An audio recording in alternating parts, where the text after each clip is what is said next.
My name is Evangeline, and after 12 years of slaving over holiday feasts for 30-plus family members, I discovered a group chat that shattered everything I believed about family loyalty. The message from my sister-in-law was crystal clear. Make sure Evangeline knows Luna is not welcome at Thanksgiving this year. Her meltdowns ruin everything for the normal kids. Luna is my 8-year-old autistic daughter, the light of my world. Before we dive into this family betrayal that changed everything, I want to know where my incredible viewers are watching from today. Drop your location in the comments below. Smash that like button if you have ever felt excluded by family, and subscribe because this story about standing up for our children will shake you to your core.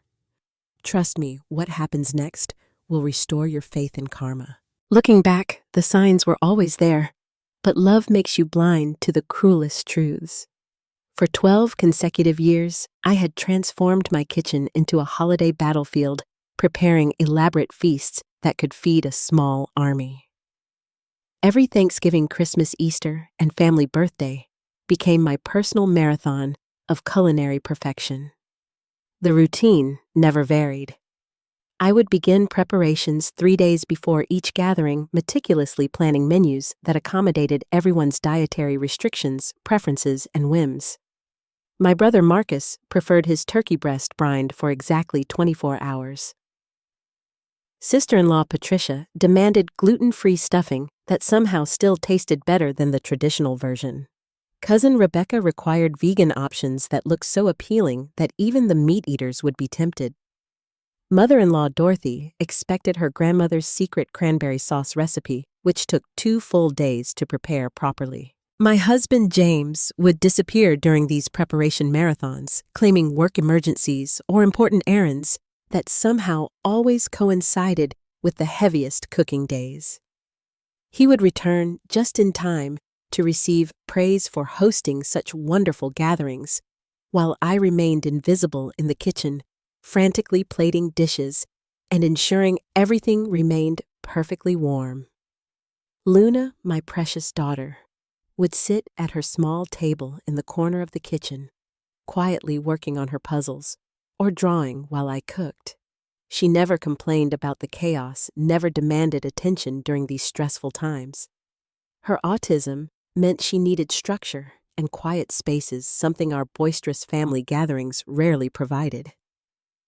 Yet she adapted, finding ways to participate that worked for her unique mind. The financial burden was crushing. Each holiday feast cost between $800 and $1,200 money that came directly from my teacher's salary.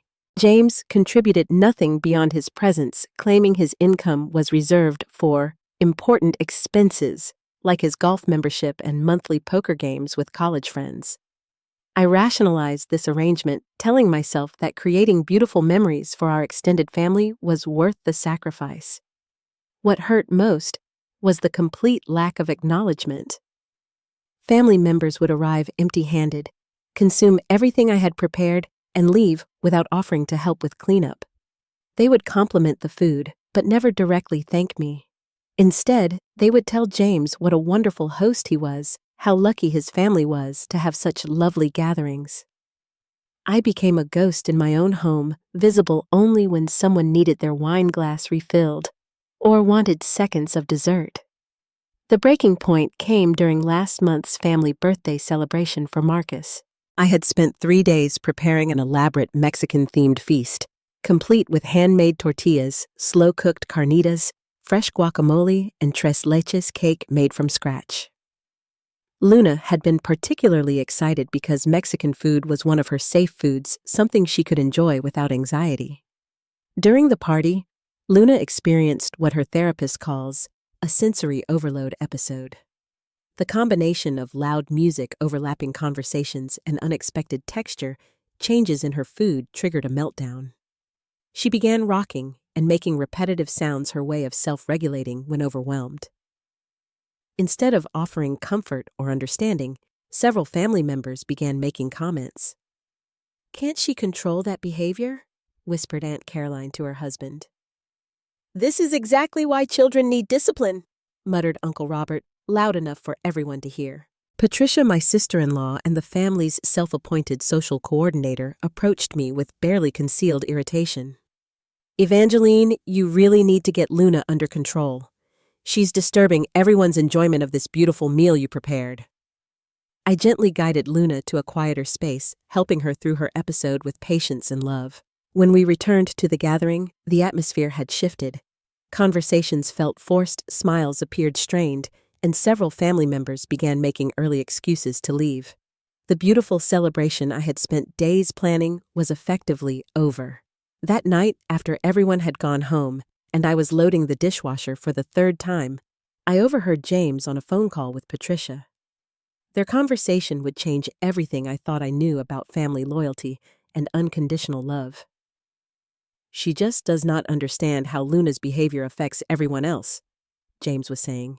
"I know Evangeline works hard on these gatherings, but what is the point if Luna ruins them every time?" Patricia's response chilled me to the bone. "We have been discussing this in the family group chat. Something needs to change before Thanksgiving." Family group chat. The words hit me like a physical blow.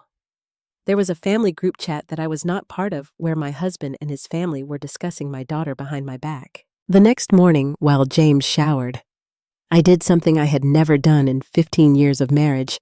I looked through his phone. My hands trembled as I scrolled through his messages, searching for this mysterious family group chat. What I discovered was worse than any betrayal I could have imagined.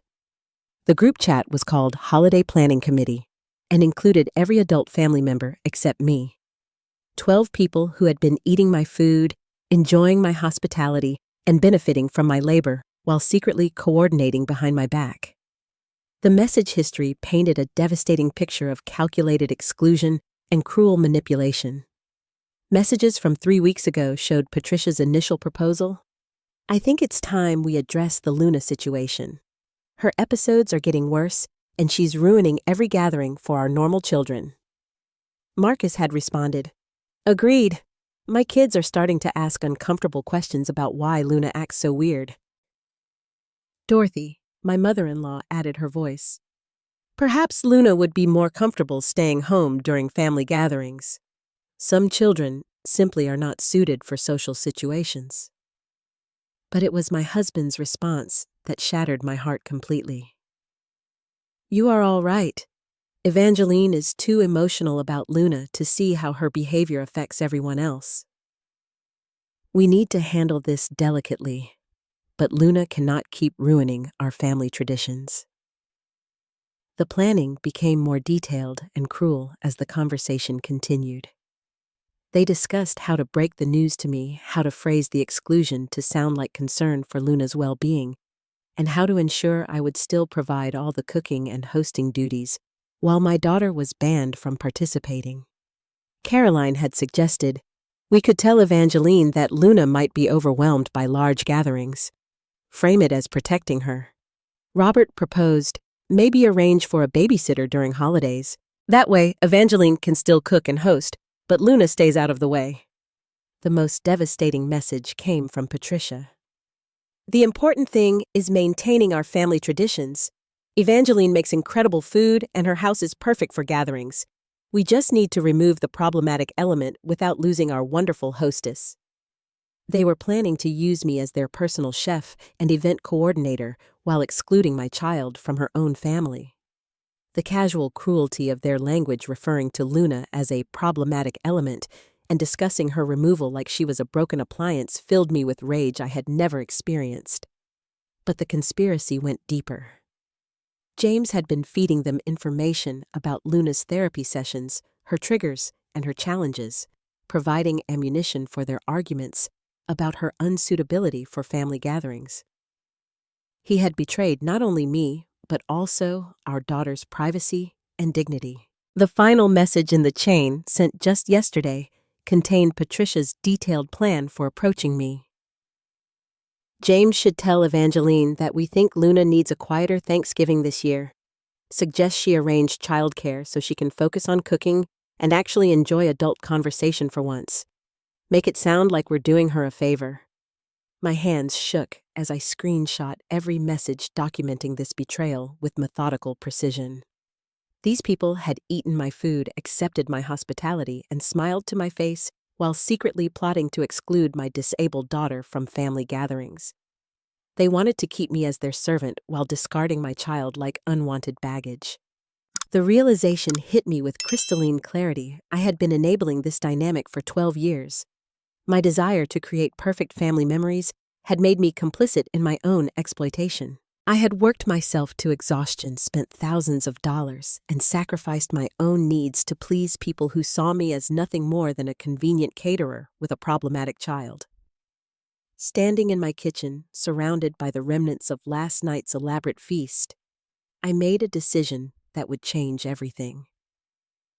I was done being invisible. I was done being taken for granted. Most importantly, I was done allowing anyone to treat my daughter as less than worthy of family love and acceptance. James emerged from the bathroom toweling his hair and humming cheerfully, completely unaware that I had discovered his betrayal. He smiled at me with the same charming expression that had won my heart 15 years ago, the same smile he wore while discussing my daughter's exclusion with his family. "Good morning, beautiful," he said, reaching for his coffee. "Patricia called last night with some thoughts about Thanksgiving. We should talk." I looked at my husband of 15 years, the father of my child, the man who had promised to love and protect our family, and I saw him clearly for the first time. The conversation he was about to have with me was scripted, planned, and designed to manipulate me into accepting my daughter's exclusion while continuing to serve his family's needs. "Yes?" I said calmly. "We definitely need to talk." The conversation with James unfolded exactly as the group chat had predicted. He delivered Patricia's scripted message with practiced sincerity, suggesting that Luna might be more comfortable staying home during Thanksgiving, while I focused on creating a relaxing experience for the adults. His performance was flawless, complete with concerned expressions and gentle touches meant to convey loving support. I played along, perfectly nodding thoughtfully and agreeing that Luna's comfort was my primary concern. James relaxed visibly, believing his manipulation had succeeded. He had no idea I was documenting his every word, building a case against him and his conspirators with methodical precision. "I am so glad you understand," he said, kissing my forehead with false tenderness. "Patricia mentioned she could recommend an excellent babysitter who specializes in special needs children." The audacity of their planning astounded me. They had researched babysitters, coordinated their approach, and prepared responses to potential objections, all while expecting me to provide free catering services for their Luna-free celebration. Their casual cruelty, disguised as concern, revealed the depth of their manipulation.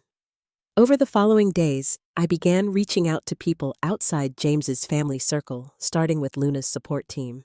Her pediatrician, Dr. Sarah Martinez, had always been an advocate for inclusive family practices. When I shared the screenshots with her, her professional composure cracked completely. "This is emotional abuse," Dr. Martinez said bluntly during our emergency consultation. "They are using Luna's disability as justification for exclusion while exploiting your labor. This pattern is more common than you might think, and it often escalates over time." She connected me with Maria Santos, a family therapist who specialized in disability advocacy and family dynamics. Maria's own daughter had autism, and she understood the unique challenges faced by parents navigating family rejection of their disabled children. "What they are doing is called conditional inclusion," Maria explained during our first session. "They accept your contributions, but reject your child, creating an impossible choice designed to maintain their comfort while exploiting your guilt and love." Maria introduced me to an online support network of parents facing similar family dynamics. The stories I read were heartbreakingly familiar: families who excluded disabled children from gatherings while expecting parents to continue providing services, relatives who demanded normal celebrations at the expense of vulnerable family members, and spouses who prioritized extended family comfort over their own children's well-being. One story particularly resonated with me. Rachel, a mother from Colorado, had discovered her in-laws planning to exclude her son with Down syndrome from Christmas dinner while expecting her to cook for 25 people. Her response had been swift and devastating. She had forwarded their cruel messages to every family member, including the excluded children's grandparents and cousins, exposing their bigotry to the entire extended network. The silence afterwards was deafening, Rachel shared in our video call. They had no defense for their cruelty once it was exposed publicly. Several family members were horrified and immediately withdrew support from the exclusion plan. Through this network, I learned about documentation strategies, legal protections for disabled children, and most importantly, how to build alliances with family members who might not be aware of the exclusion conspiracy. Not everyone in extended families supports disability discrimination, but silence often enables it to continue. My first ally emerged from an unexpected source. Luna's teenage cousin, Tyler Marcus's eldest son, had always been kind to Luna during family gatherings. He would engage with her special interests, help her navigate overwhelming situations, and defend her when other children made cruel comments. I decided to test the waters with him carefully. During a casual conversation after his soccer practice, I asked Tyler how he felt about upcoming holiday plans.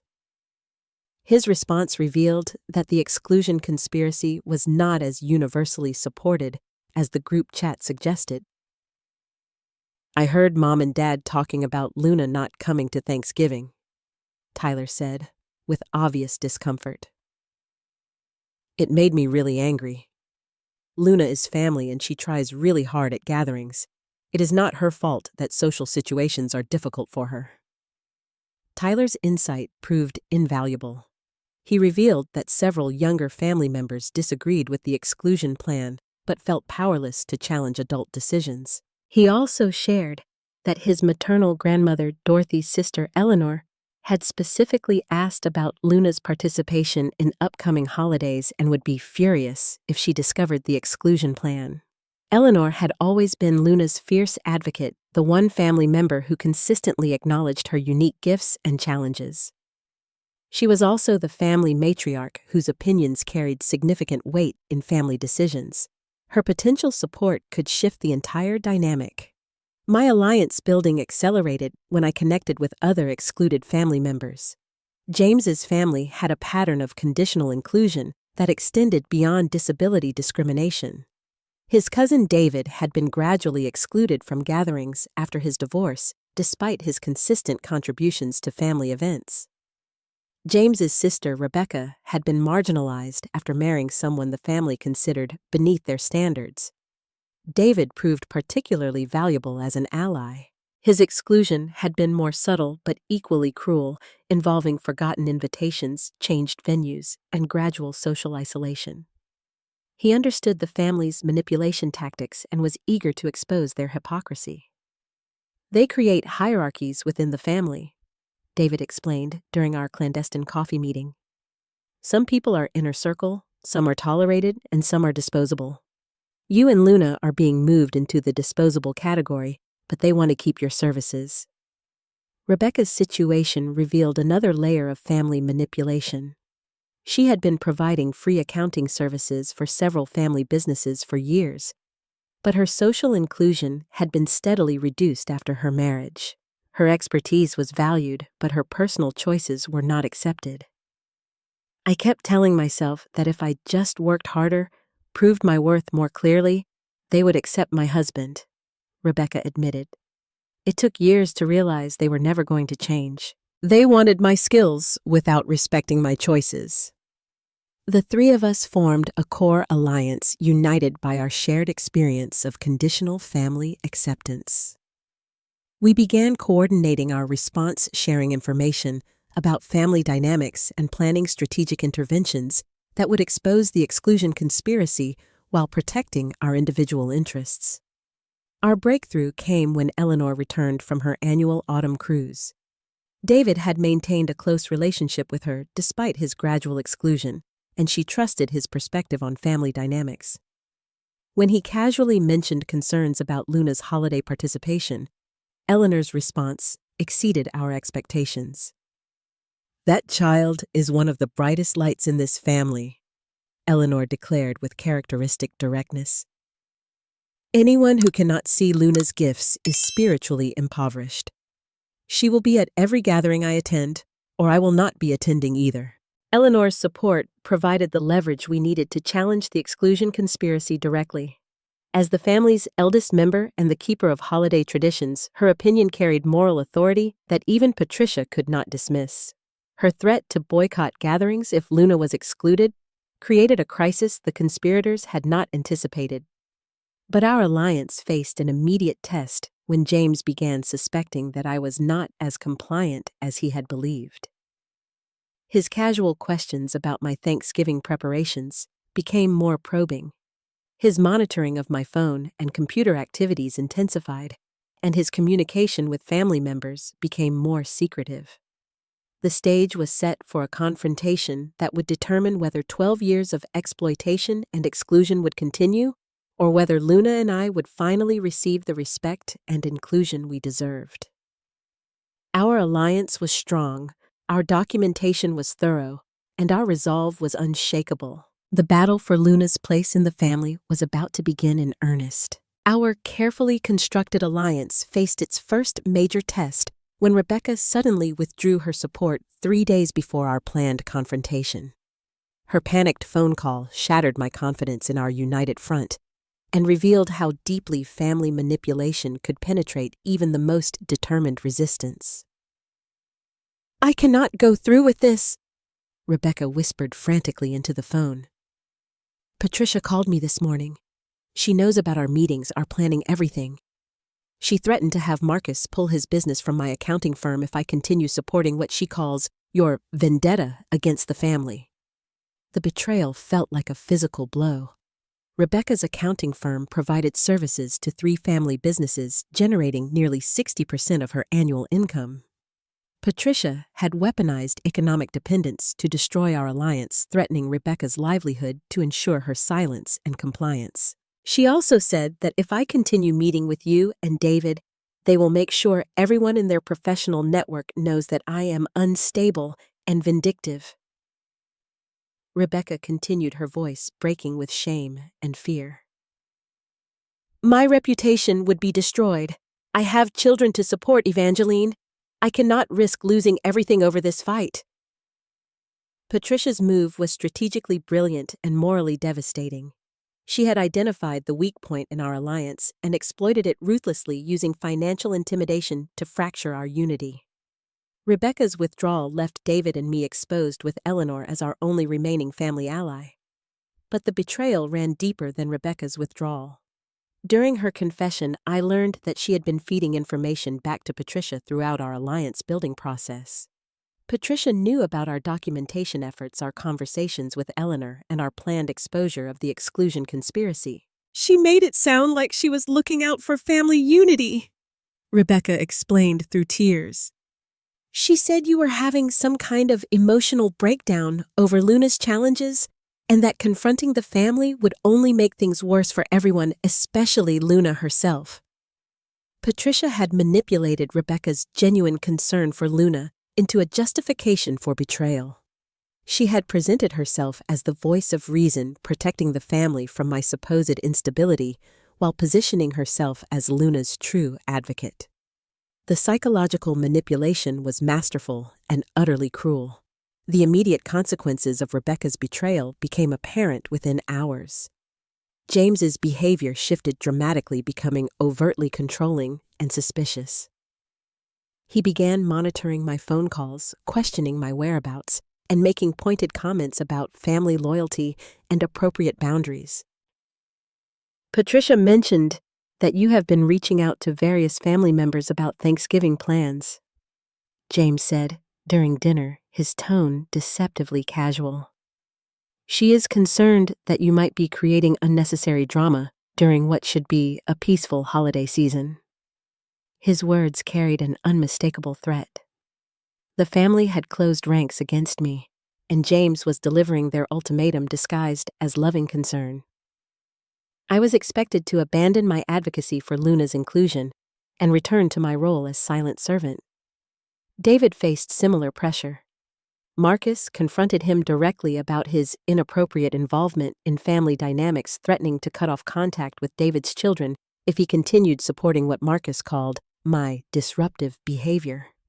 The family was using access to grandchildren as leverage, exploiting David's love for his kids to ensure his compliance. They have made it clear that supporting you means losing access to my grandchildren, David explained, during what we both knew would be our final clandestine meeting.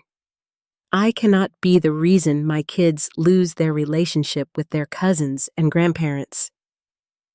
The isolation was suffocating. Within 48 hours, I had lost both my primary allies and gained 2 new sources of family surveillance. Rebecca was now reporting my activities to Patricia, while David was forced to maintain distance to protect his relationship with his children. Even more devastating was the realization that Eleanor's support might be compromised. Patricia had begun a careful campaign to undermine Eleanor's advocacy, suggesting that I was manipulating the elderly woman's emotions and exploiting her natural sympathy for Luna's challenges. Eleanor is such a kind soul, but sometimes her big heart makes her vulnerable to manipulation, Patricia had told several family members according to Rebecca's final intelligence report. Evangeline is clearly struggling with Luna's diagnosis, and she is dragging Eleanor into her emotional crisis. The narrative was shifting. Instead of being Luna's advocate, I was being reframed as an unstable mother, exploiting family sympathy and creating unnecessary conflict. Patricia was systematically destroying my credibility while positioning herself as the voice of reason and family stability. James escalated his control tactics, insisting on accompanying me to all appointments and errands, monitoring my computer usage and intercepting phone calls. He claimed these measures were necessary to help me through my difficult emotional period, but the reality was house arrest disguised as spousal support.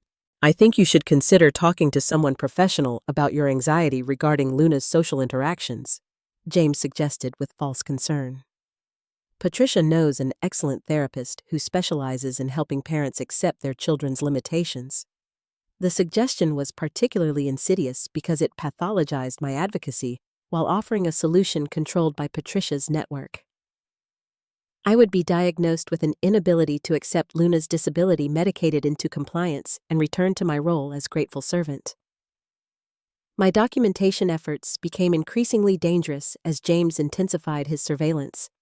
I had to delete screenshots from my phone, hide printed evidence in Luna's therapy materials, and communicate with remaining supporters through coded messages left in public places. The family's psychological warfare intensified daily. Casual comments about appropriate expectations for disabled children, suggestions that I was overwhelming Luna with unrealistic social goals, and pointed observations about families who realistically assess their children's capabilities created a constant background of gaslighting. Luna herself began sensing the tension, asking pointed questions about upcoming holidays and family dynamics. Her anxiety increased as she picked up on the undercurrents of conflict, creating additional stress that the family would inevitably blame on my inappropriate advocacy. "Are we still going to Thanksgiving at Grandma Dorothy's house?" Luna asked one evening while we worked on her favorite puzzle. Tyler said there might be changes to holiday plans. Her innocent question broke my heart. Luna loved family gatherings despite their challenges, and she had been looking forward to Thanksgiving for weeks. She had been practicing conversation topics, preparing special drawings for family members, and working with her therapist on strategies for managing sensory overload during large gatherings. The betrayal had left me isolated, monitored, and seemingly powerless to protect my daughter from exclusion. Patricia's strategy appeared to be succeeding: neutralize my allies, control the narrative, maintain my labor while discarding my child, and pathologize any resistance as mental instability. But Patricia had made one crucial miscalculation. In her focus on destroying my adult alliances, she had overlooked the power of Luna's own relationships within the family. My daughter had been building her own network of support, one that Patricia could not monitor or control through economic threats. The war for Luna's inclusion was far from over, but I was fighting it alone against a united family front that controlled every resource and relationship I had previously relied upon for support. My salvation came from the most unexpected source, Luna herself, and her remarkable relationship with her great-aunt Eleanor. While Patricia had been busy destroying my adult alliances, she had completely underestimated the bond between a precocious 8-year-old and a fierce 78-year-old family matriarch. Luna had been writing letters to Eleanor throughout the autumn, sharing her excitement about upcoming holidays, her progress in therapy, and her hopes for family gatherings. These letters, written in Luna's careful handwriting and illustrated with her detailed drawings, painted a picture of a child desperate for family acceptance and inclusion. Eleanor had kept every letter, and when Luna's correspondence suddenly stopped after Rebecca's betrayal, Eleanor became suspicious.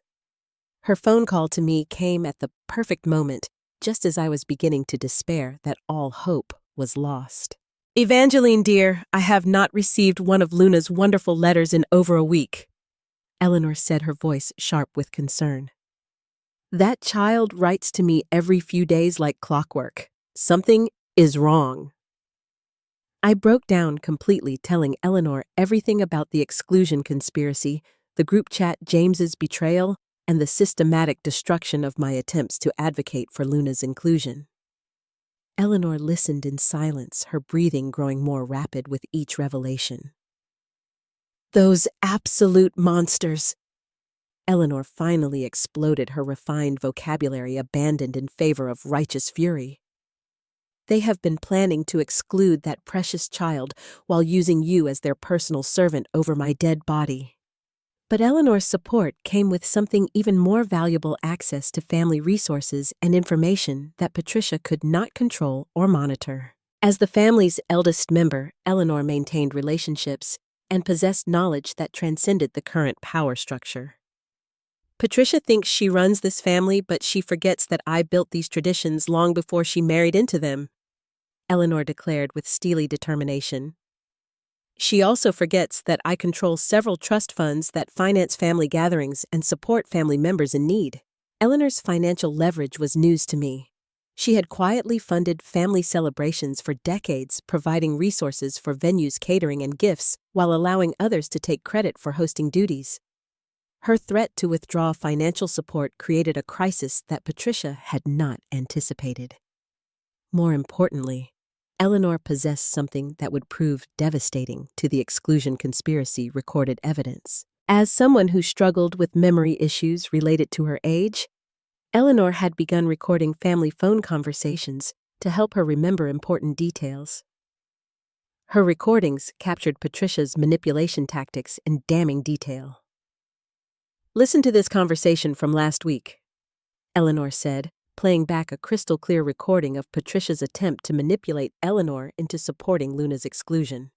Patricia's voice came through the speakers with chilling clarity. "Eleanor, you know how much we all love Luna, but we have to be realistic about her limitations. These family gatherings are overwhelming for her, and her episodes are becoming disruptive for the other children. Maybe it would be kinder to let her stay home where she is comfortable." But Eleanor's response revealed why Patricia's manipulation had failed.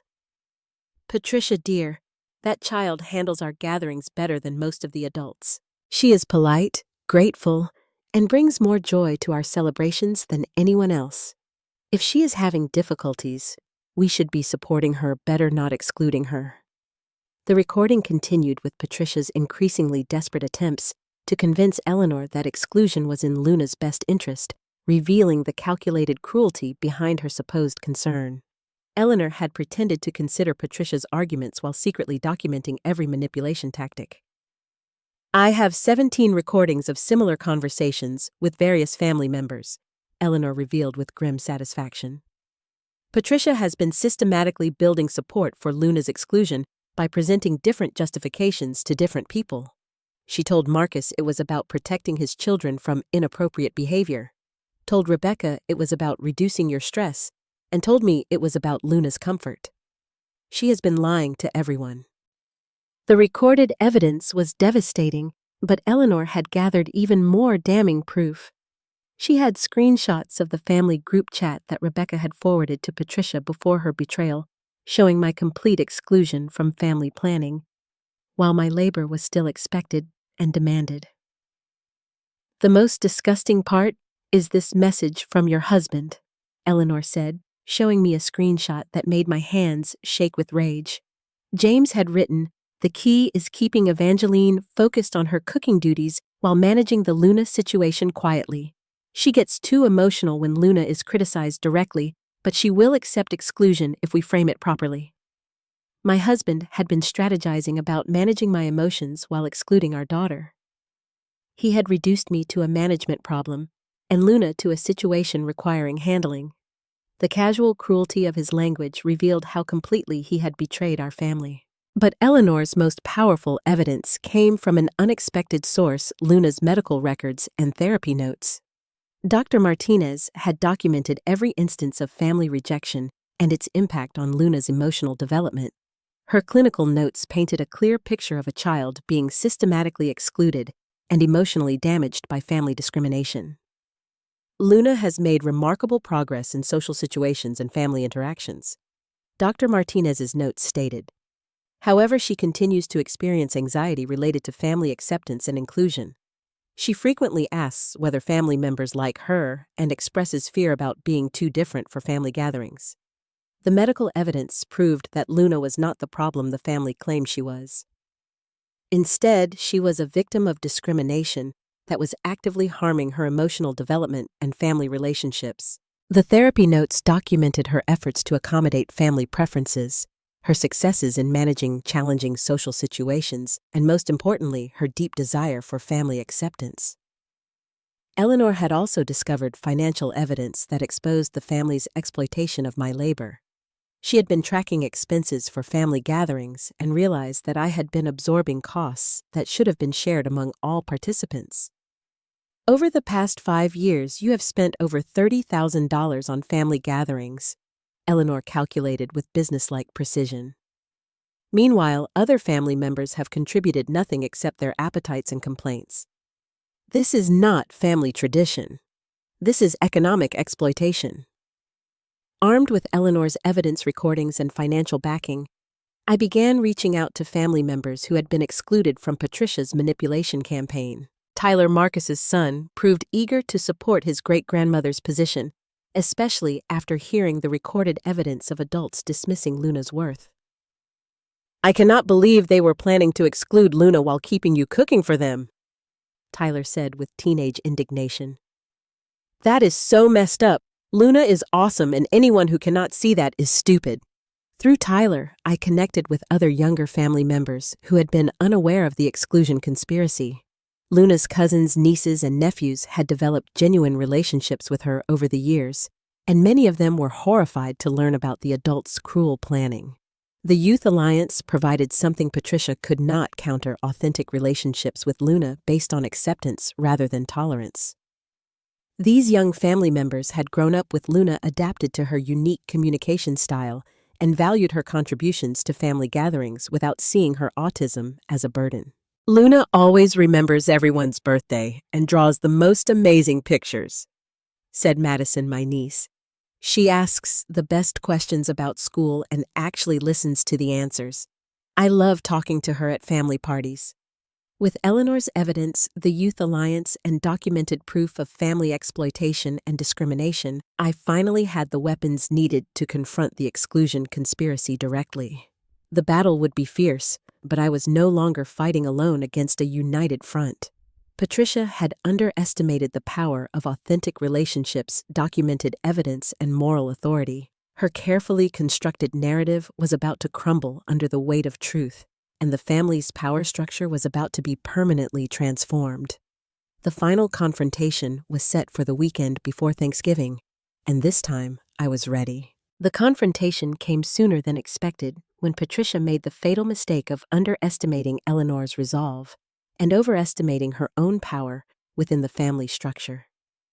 Her attempt to bypass Eleanor's authority by announcing Luna's exclusion as a final decision triggered the explosive revelation that would destroy the conspiracy and transform our family dynamics forever. Patricia's announcement came through the family group chat that I was supposedly not part of.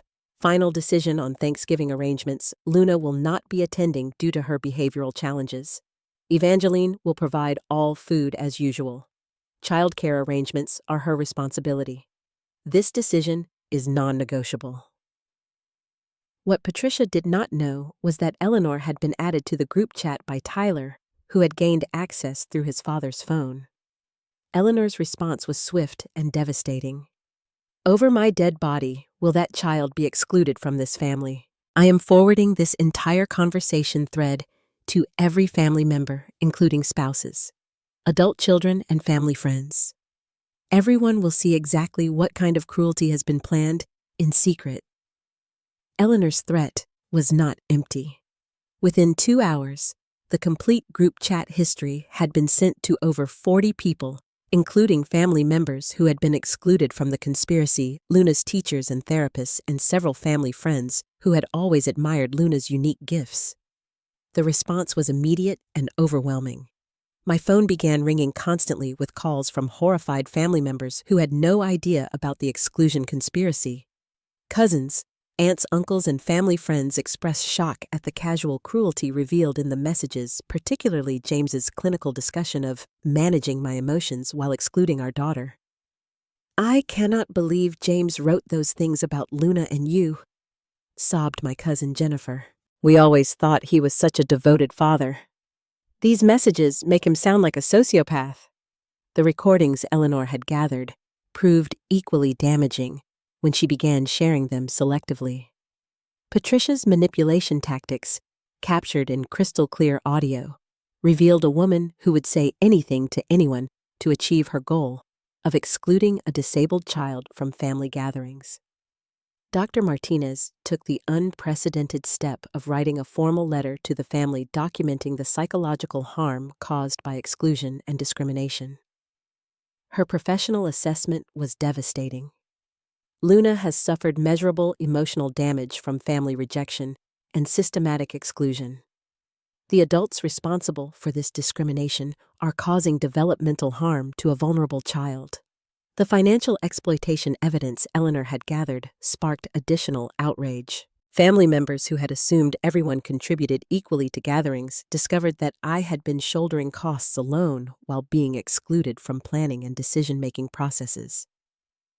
$30,000 over 5 years while they planned to exclude Luna, my brother-in-law Kevin said in disbelief. That is not family tradition. That is exploitation with a side of child abuse. But the most powerful testimony came from the younger family members who had been Luna's genuine allies all along. Tyler organized a group video call where Luna's cousins, nieces, and nephews shared their real feelings about her participation in family gatherings.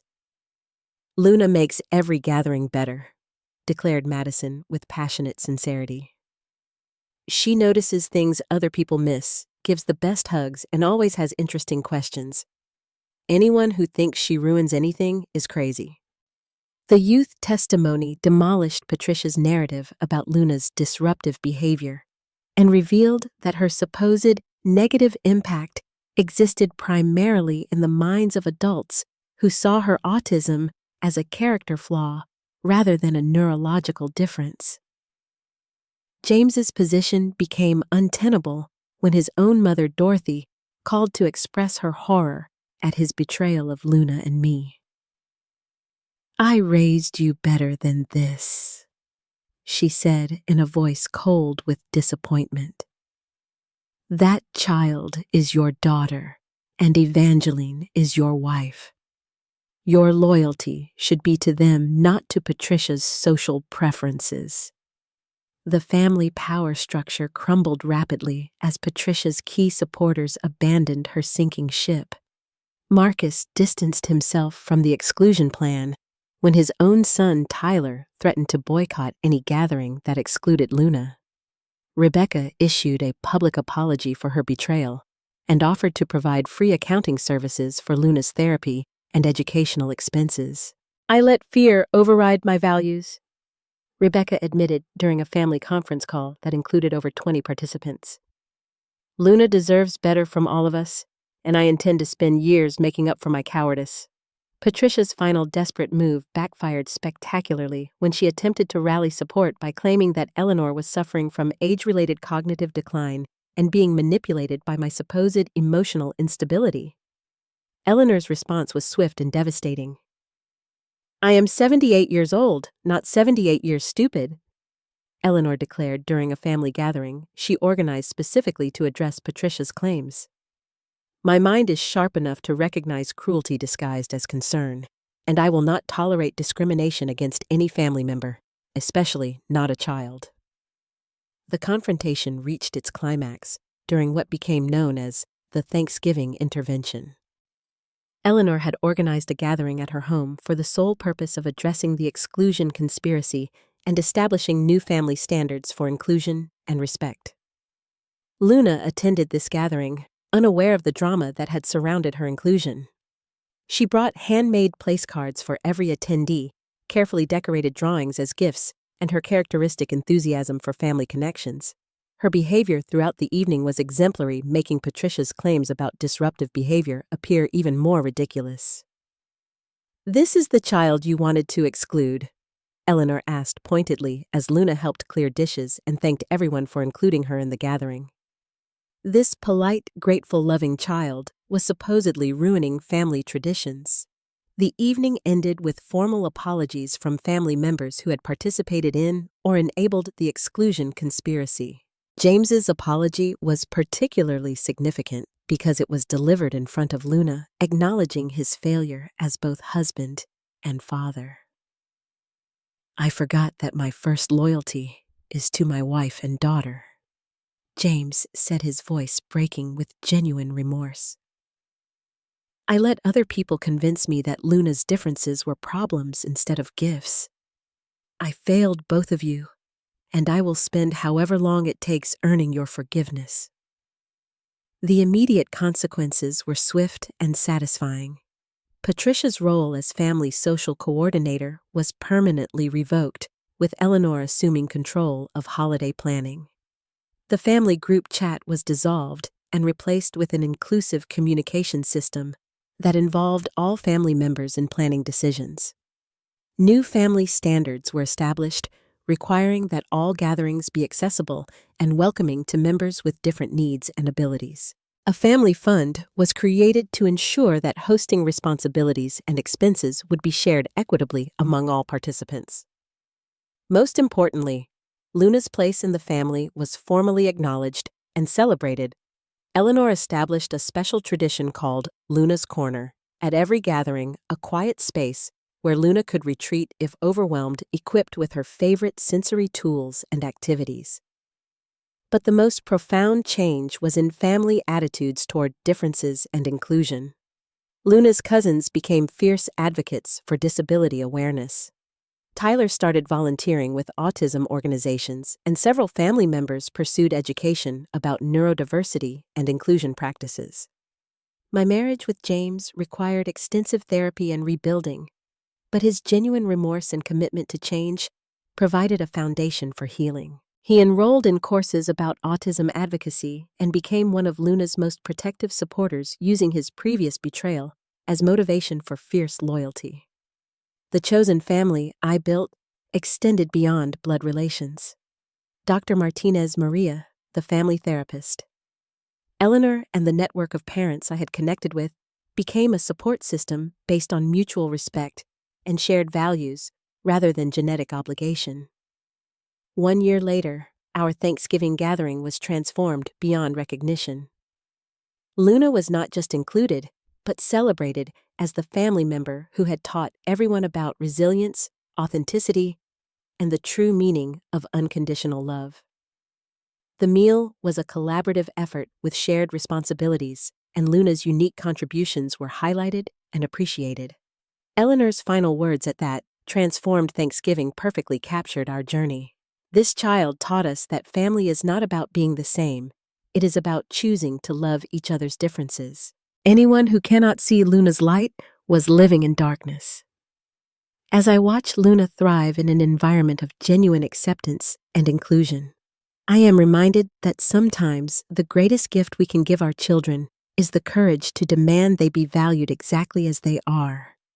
The fight for Luna's place in our family revealed who deserved to be in our lives and who simply wanted to use us.